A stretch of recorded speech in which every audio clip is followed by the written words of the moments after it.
But that was the old message. And once we get out of the quagmire we're in, it will be the message we'll come back to. But something's happened recently, and the dollar and everything else associated with it seems to be in pain. And so now this presentation is about survivability. And I'll just preface what I have to say by this. Even if your school appears to be in reasonably good shape with admissions, and we're guardedly optimistic, the jury's still out, because we won't know until August, when people have to pay that tuition bill, whether or not in fact they'll have the money to do so.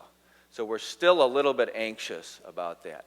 Even if it turns out that come August, everyone you anticipate showing up does show up with the money, we don't know about the next year. We don't know how long this recession will last and how deeply it will impact the customer base's capacity to pay tuition. So even if it appears you're in pretty good shape, you want to be planning in multiple modes in case the future's not as bright as we hope.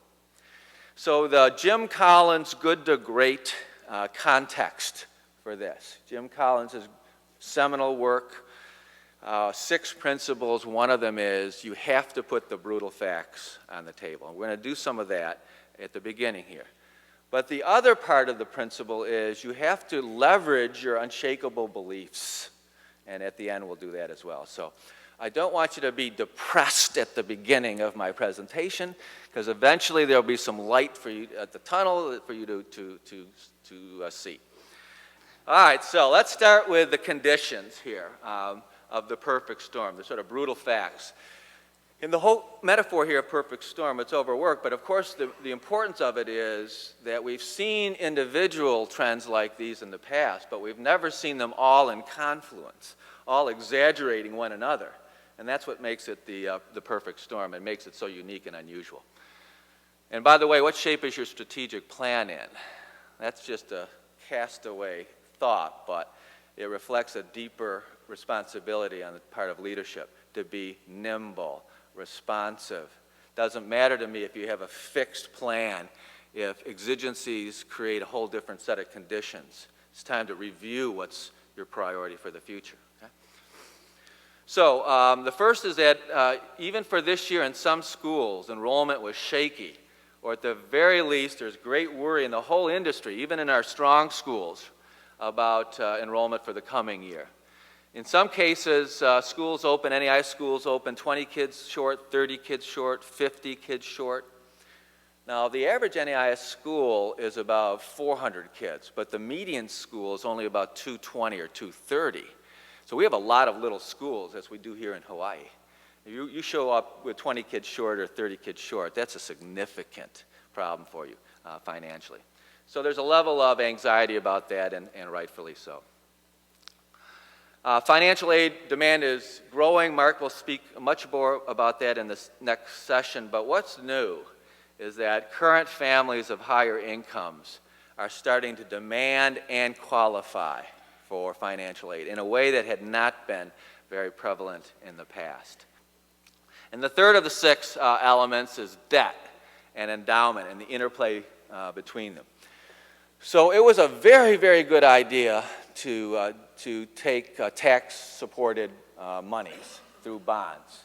And Hawaii actually took some leadership in making sure that happened here.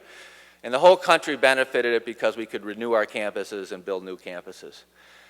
But it was a better idea then than it is now, to the extent that the deal was so much better.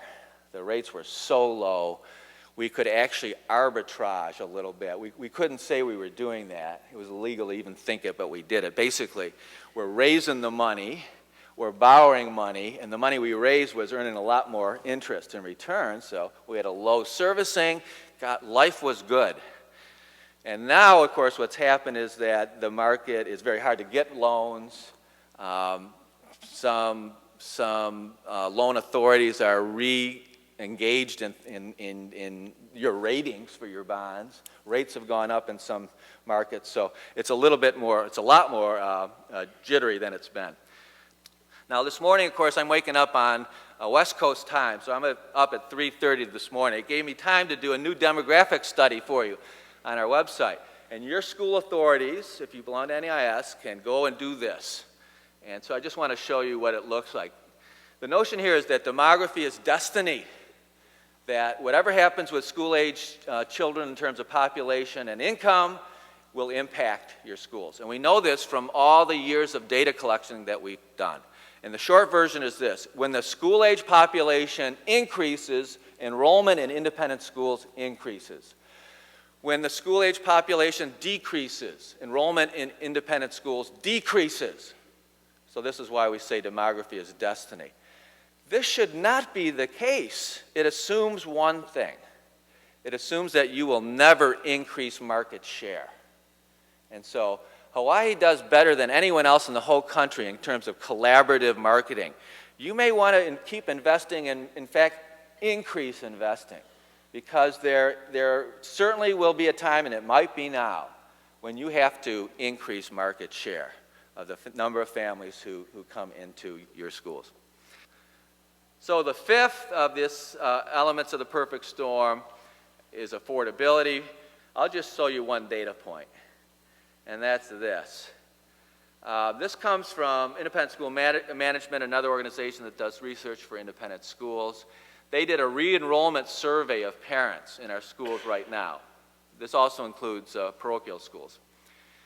So interestingly, they broke it out by family incomes, and the income level that has the plurality of families is $75,000 to $125,000.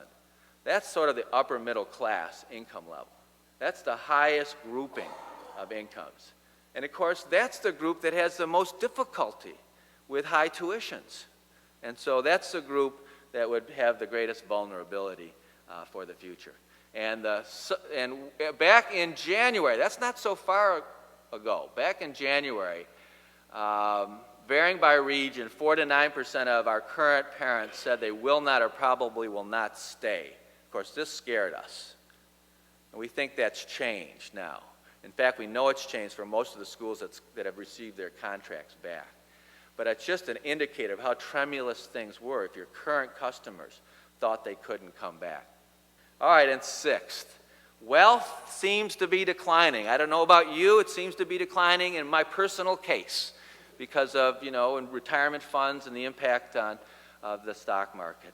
So it's produced what I call a chilling zephyr or breeze on one's feelings about one's wealth and capacity for eleemosynary giving.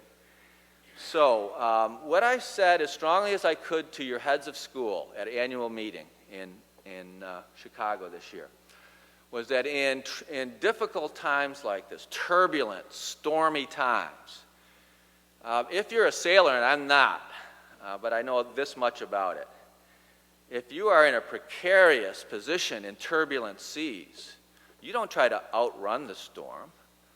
You sail right into the waves, right into the storm. And it's my way of saying figuratively or metaphorically, you can't outrun this. You have to face it, and face it down, head on. And so I want to show you one school's way of doing this in terms of giving and their own constituency. By the way, this PowerPoint will be on the HAIS website, as will my remarks about giving in the next session I'm doing with your development director, so you can get access to it if you're interested.